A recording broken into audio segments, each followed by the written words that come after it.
दूर तक छाए थे बादल और कहीं साया न था, इस तरह बरसात का मौसम कभी आया न था।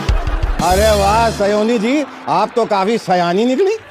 लेकिन जरा ध्यान से, कहीं जेनजी से सिंक होने के चक्कर में आप बूमर से आउट ऑफ सिंक ना हो जाए। वैसे भी आजकल किसी मुद्दे को सपोर्ट करने के लिए उसका सही होने से ज्यादा उसके साथ वेरीफाइड अकाउंट्स लिंक होना जरूरी है। देखा जाए तो इस आंदोलन के दौरान सबसे ज्यादा परीक्षा इन सेलेब्स की हुई है, जहां ये स्टूडेंट्स थे और फॉलोअर्स इनके एग्जामिनर्स। जेनजी के लिए कहा जाता है कि हर चीज वायरल कर देते, और इसी जेनजी ने जब सवाल वायरल किए तो जवाब भी देना पड़ा। आंदोलन के दौरान एक तस्वीर सामने आई जिसमें एक लड़की अपने साथियों के लिए पुलिस वैन के सामने खड़ी हो गई।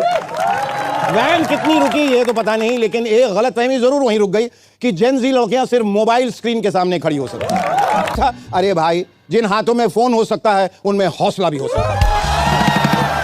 जैसलमेर में बीए द्वितीय वर्ष की परीक्षा के दौरान सामूहिक नकल का बड़ा मामला सामने आया है, जहां एक इन्विजिलेटर छात्रों को उत्तर बोल बोल के लिखवा रहा था। तुम लिखो, तुमने लिखा, तुमने लिख लिया। कौन कहता है कि आजकल के बच्चे बड़ों के नहीं सुनते? सुना तभी तो आंसर्स लिख पाए। देखा जाए तो इन्विजिलेटर ने बच्चों का भविष्य बचाने के लिए ही ये किया। अगर वो आंसर नहीं लिखवाता तो पेपर लीक हो जाता, फिर बच्चे आंदोलन करते, लाठी खाते, ट्रैफिक जैम होता, कितना नुकसान होता देश को।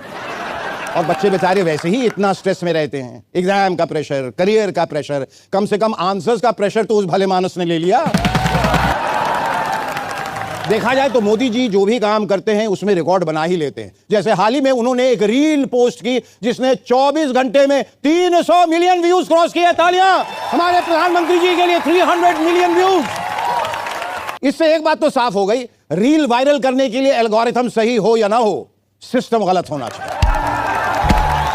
प्रोटेस्ट के दौरान प्रधानमंत्री नरेंद्र मोदी जी ने पेपर लीक को घोर पाप कहा, और फिर भी विपक्ष कहता है कि उन्हें बच्चों की चिंता नहीं है। अरे वो चाहते तो इसे सिर्फ एक अपराध कह के आगे बढ़ सकते थे, लेकिन नहीं, उन्होंने घोर पाप कहा। सोचिए कितनी पीड़ा, कितनी वेदना हुई होगी उनके हृदय में इस घटना से। तभी तो इस पीड़ा को बयां करने में उन्हें पूरे 3 महीने लग गए। अब कहने को आप ये भी कहेंगे कि बयान देने से क्या होता है। भाई बहुत कुछ होता है।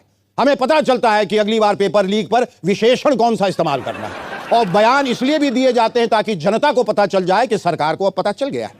फिर पता चलता है कि जनता तो इसे इंतजार में थी कि देखते हैं सरकार को कब पता चलता है।